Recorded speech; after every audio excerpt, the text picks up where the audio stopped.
This morning we are talking all things water, even though we don't have any precipitation in the forecast today. We have meteorologist Ted McInerney out live in Standish this morning, and we are talking about National Drinking Water Week. Ted.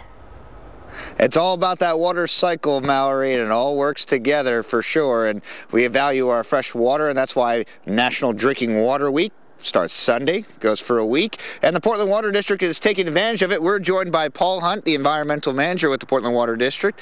A lot of fun events coming up this week. We have the owl watching, and the tour of the facility are packed, but we have a couple events that are still okay, right? Right. We have land here around the lower bay of Sebago Lake that's open for public access, and on Tuesday there's a hike over the land with the person who manages it, and then on Friday we have a folk singer who's going to his show is called Earth Jams, and it's for the kids, and it's to give them a connection to the land and water that's so important to life. Now, we're talking some pretty interesting things about Sebago Lake that people may not know about, and especially how long this water could last. Right. Sebago Lake is so large. There's 1 trillion gallons of water behind us here, and we use 8 billion in a year, meaning there's more than 100 years worth of water in reserve right now. There are many cities in the country that would just that envy that situation. The quantity of water is enormous. The quality is also very high.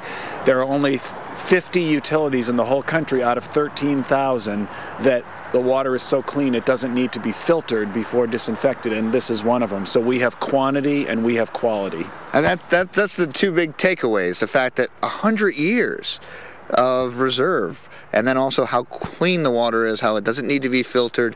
And we're also talking about how, California, the totally different state that they're dealing with the drought. We're lucky to have this water source, right? Very fortunate, and our job then is to be stewards of it, and everybody plays a part in that. That's really what Drinking Water Week is about, is that this resource, which I call Maine's most important natural resource, Sebago Lake, is something that basically everybody plays a part in protecting it and also enjoying it. Awesome. Thanks so much, Paul, for joining us. Good morning from Standish. We're live on Sebago Lake. It's National Drinking Water Week starting Sunday.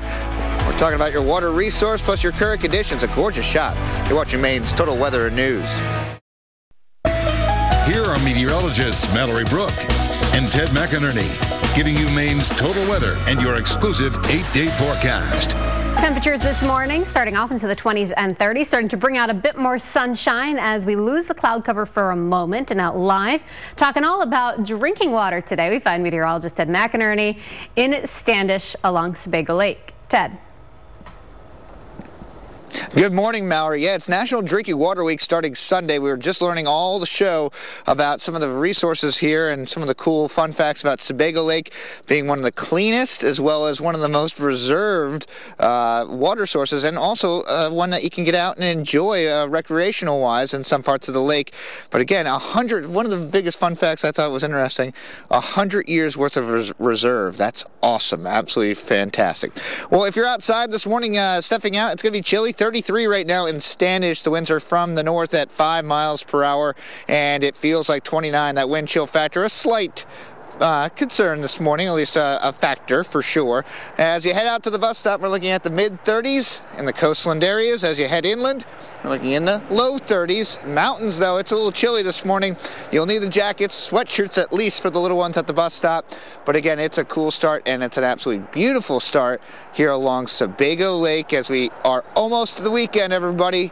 Hang tight for a few more hours. About 8 hours left of that shift, right, for everybody heading into work, and then you're on the weekend. Mallory? Exactly. That's where our shift is actually kind of nice. We get the little earlier weekend. We have to go to bed a little early on Sunday, but Friday comes nice and early to us, and hopefully you can take a little extended lunch break or maybe sneak out a little bit early today. It's been a beautiful stretch for us. Cooler than average, but nonetheless very nice. 49 your high yesterday, 29 the low. Only about a 20-degree temperature spread, which is fairly small compared to the last few days, keeping us 9 degrees below average for the day. Now, as you walk out the door, getting the kids ready for school and getting yourself out to work, 36 in Sanford with the majority of the cloud cover staying in York County at this point in time. 31 in Cornish. We have the sunshine out in the high terrain. Still 18 in Berlin. We're at 24 in Rangeley, 29 for South Paris, and sitting around 32 for Booth Bay. Same thing into Camden currently. We have a storm system to the south. That is the guilty culprit for the cloud cover that has been been trying to